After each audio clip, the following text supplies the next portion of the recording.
ఉద్యోగాలు ఇస్తామన్న ప్రభుత్వాలు ఉద్యోగాలు ఇస్తున్నారో లేదో తెలియదు కానీ రామోజీ గ్రూప్ లో చాలా మంది ఎంప్లాయీస్ ఈ రోజు వాళ్ళపైన బేస్ అయ్యి వాళ్ళ జీవనాలు గడుపుకుంటున్నారు కాబట్టి ఏదేమైనప్పటికీ నెగిటివ్స్ కంటే మనం పాజిటివ్స్ ఎక్కువ తీసుకోవాలి.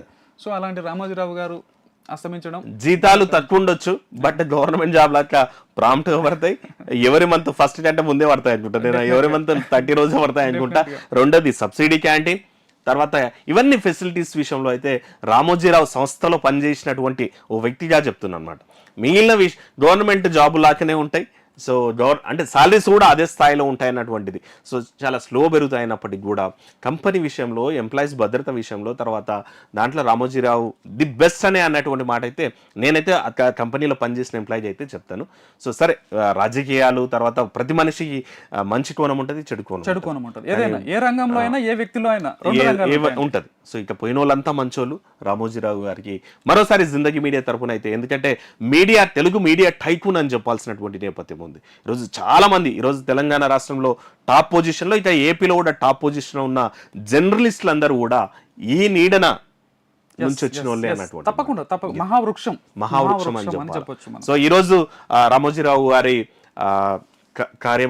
కార్యక్రమం అయితే జరుగుతుంది. సో ఈ రోజే జరుగుతుంది రామోజీ ఫిలిం సిటీలోనే. ఇక్కడ ఇంకో విషయం చెప్పేది ఏంటంటే, తను చనిపోయే కంటే ముందే ఒక ప్యాలెస్ లాగా తన చివరి సమాధిని కూడా కట్టించుకున్నాడు అన్నటువంటిది కూడా నిన్న వీడియో అయితే రోల్ అయింది. అక్కడే ఈరోజు తన దహన కార్యక్రమాలు కూడా జరిగేటువంటి నేపథ్యం ఉంటుంది. దాన్ని అంటే తను ఇంకోటి ఇక్కడ ఇంట్రెస్టింగ్ ఏంటంటే, ఇంత పెద్ద రామోజీరావు శిరసానమామేని ఏదో బుక్ కూడా రాసినట్టు ఉంది, కానీ తను దేవుడు అంటే నమ్మడంట.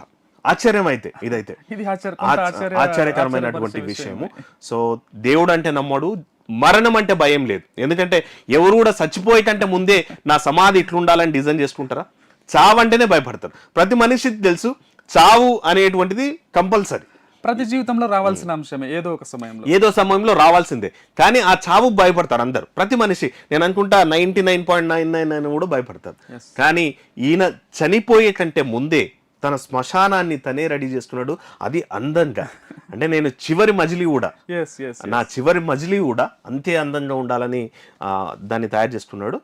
అట్లాంటి నేపథ్యం ఉన్నటువంటి రామోజీరావుకి జిందగీ మీడియా మరోసారి అయితే నివాళి అర్పిస్తోంది.